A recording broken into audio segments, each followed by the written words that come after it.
Well, folks, this is not some sort of a test to see just how tough he is, but this afternoon, our very own J.D. Miles is going into the sweltering heat. He's going to try and help us understand just how dangerous these temperatures are and how fast they can hit even a healthy adult. J.D., tell us about this experiment you're about to take on. Yeah, Ken, we're going to try something a little bit different today. It's improvised, it's live, but will hopefully hit home with people how dangerous a problem hot cars have become in Texas. You know, we've already had 3 children die this year across the state. So we thought a dramatic experiment demonstrating what it's like inside a hot car might hit home with people.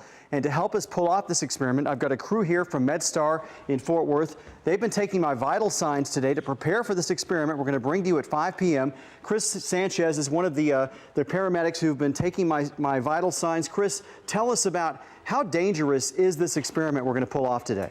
Well, the biggest danger that you'll be in is actually going to the heat stroke. That is when your body temperature, core temperature, can reach above 104, 105, and could put you in, danger of organ failure and things of that nature. Hopefully, it won't get that bad. We're going to monitor you and everything, and it'll be a nice experiment. Now, you just took my vital signs. And what did they show? Are they okay to go into the car? Everything looked great right now. Your blood pressure was great. Heart rate was normal. We also checked your blood sugar, your respiratory rate, and your end-tidal CO2, which is your carbon dioxide output. Everything was, showed for you to be very calm and cool.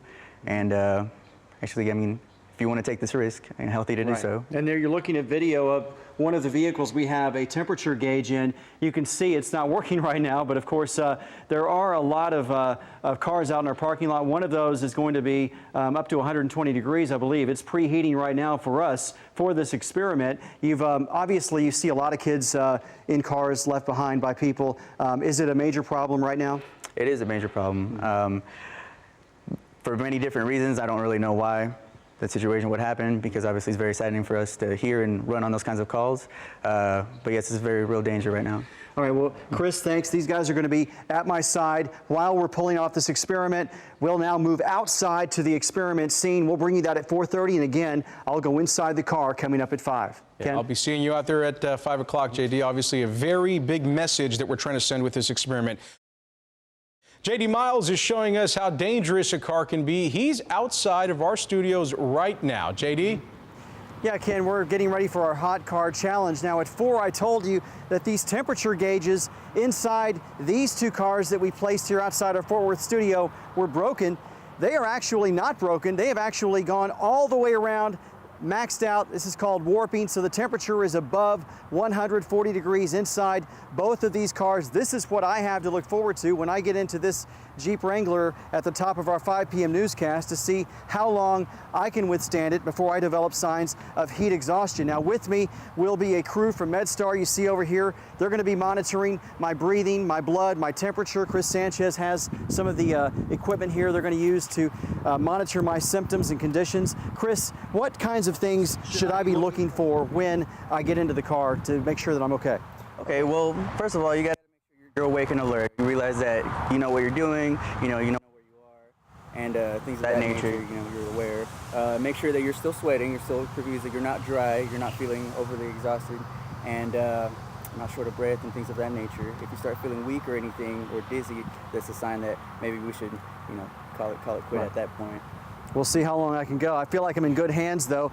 Now, this temperature gauge that I've been given, I just pointed it inside one of these cars, and it read 100, well, it reads 149. It read 160 earlier. When you're outside in a car, when it's only 75 degrees out, the temperature inside can raise to 100 degrees just within 10 minutes. If it's 95 degrees outside, the temperature can go up to 140 degrees. And last month, a group in Fort Worth tried to hold a challenge to see how many people could withstand a hot car in 10 minutes for a cash prize. None of them were able to make it through. So come back, watch us at 5.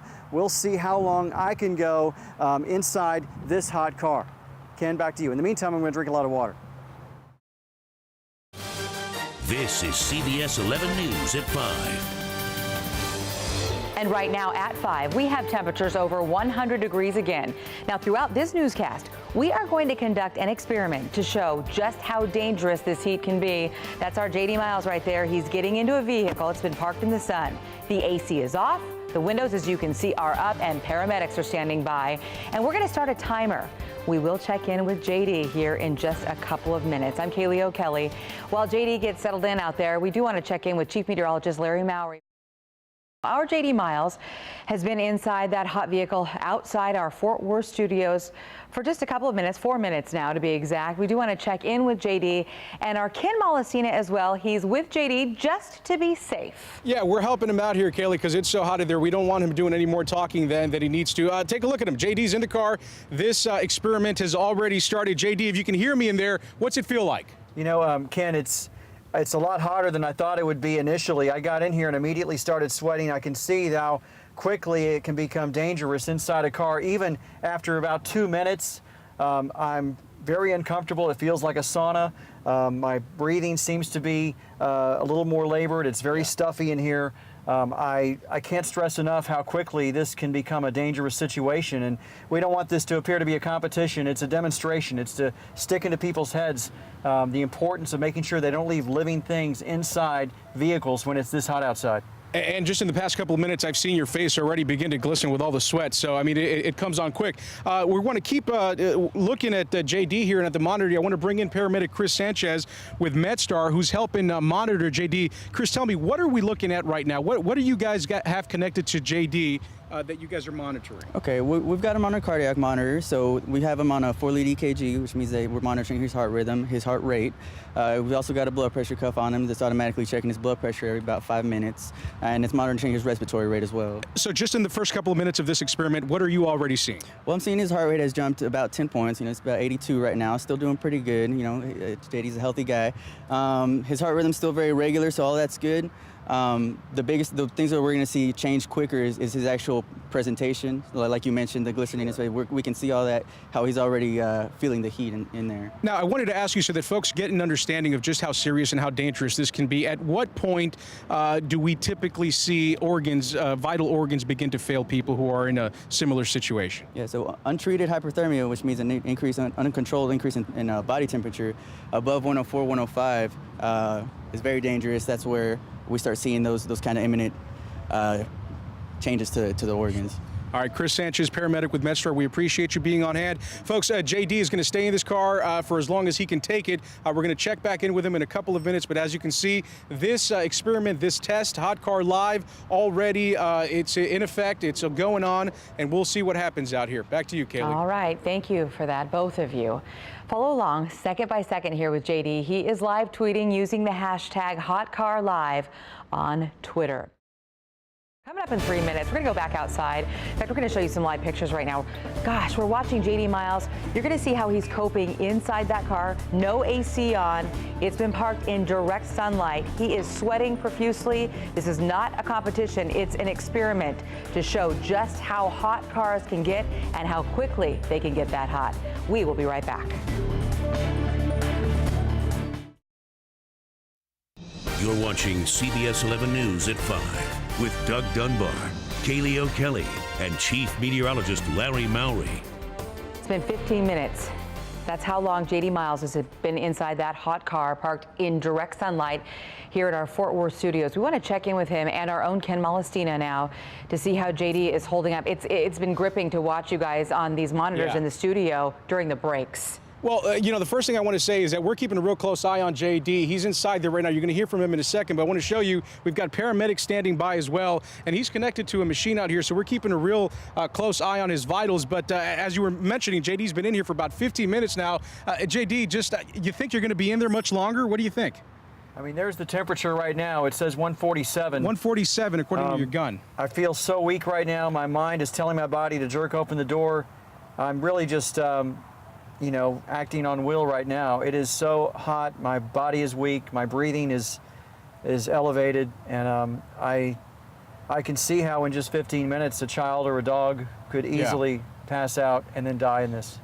And that's an important thing to point out, JD, because you are a healthy adult, and your vitals, at least in the beginning of this experiment, were doing well. But of course, we can't say the same about some of the more vulnerable people in our communities, like you said, elderly folks, children, and even dogs. Right. I'm a Texan. I'm used to the Texas heat. I'm in pretty good shape for my age, and I feel like that I can withstand this as well as anybody. But Right now, JD. I'm in agony. I got to stop you. They're asking us to pull him out. So go ahead. Chris Sanchez, paramedic from MedStar. We're gonna stop this, JD. I think we've proven the point here, folks. You're watching right now as paramedics are stopping this experiment for us. JD's been sitting inside this car for about 15 minutes. His heat gun inside indicated the temperature was somewhere about 147 degrees, and as you can see, he's totally spent. But at this point, I think the point has been proven, JD. The story, I think the folks get it. We asked MedStar to pull you out. Jesus, you're drenched. Yeah, I am. I'm more sweaty than I thought I'd be, and I'm so weak right now. The thing is, it just weakens your body to the point where you feel like that you can't fight, and it plays with your mind. And you know, this is just 15 minutes, Ken. I mean, a lot of people do this for 30 minutes, 45, even longer. Sure. With children, even in cooler temperatures when it can be just as dangerous. By our count, JD, you were in there for 17 minutes and 35 seconds. Did it feel that long? It felt longer than that. I'm telling you. I was watching the minutes. I thought I was out. I thought it was closer to 5:30. Let's bring in paramedic Chris Sanchez here. Chris, do you have any final readings on his vitals and how he did? Well, I just set it down because our alarms were going off because we took everything out. But his last blood pressure was still very good. He was still showing signs of compensation. You know, he wasn't showing signs of going into heat stroke or anything that bad. But as you can tell, that was still very taxing on his body. His blood pressure was still 130 over 70. His heart rate was about 100 mark. Okay, so that still means his body was compensating. He was sweating still, you know, still trying to cool himself down by his own methods. This is a good thing he's doing right now. He's probably going to need some ice and some water to cool down, right? Yeah, just absolutely. Come back to normal. Chris, what's the message here for the general public? I mean, obviously we did this experiment, a very drastic experiment to prove a point. I think that point has been proven. What's the message for folks out there? Well, just to be very aware that this is very real. It's very easy to become overheated in a locked car. And just to, I don't know what else to say. I mean, just take measures to keep your children, you know, take your children inside of the store. If you have to, you know, don't think that for, you know, a couple of minutes, them being unattended, they're going to be just fine, you know. Okay. All right, JD, any last words you want to say before we toss it back? I mean, I'm glad you're doing all right. I'm glad I'm okay. I didn't really know how this would go. I mean, you know, I wasn't sure. I think I was lucky we got a little bit of shade when the sun started going down. I think that might have made a difference in my outcome because it was staggering, the heat in there. It was unbelievable. And so You're a good man for doing this, JD thanks, Miles. We appreciate it. So there you have it, folks. This experiment is now over, but I think the point is very clear of just how hot the temperatures are out here and the dangers that this heat poses. Kaylee? That is a very powerful message. As a parent, I'm watching that it's heartbreaking because you think of someone who would be in that car who didn't have the option to get out. Thank you very much for that. Well, after 17 minutes inside a hot SUV, JD Miles is recovering right now in the shade. He has water, he has ice packs to cool down, and MedStar paramedics tell us he is okay and his vital signs are returning to normal. But 17 minutes, that's how fast you can really start feeling the effects of this heat. You can see JD Miles' account on Twitter. Find it by searching the hashtag HotCarLive. That does it for us at 5. We'll see you in 30 minutes.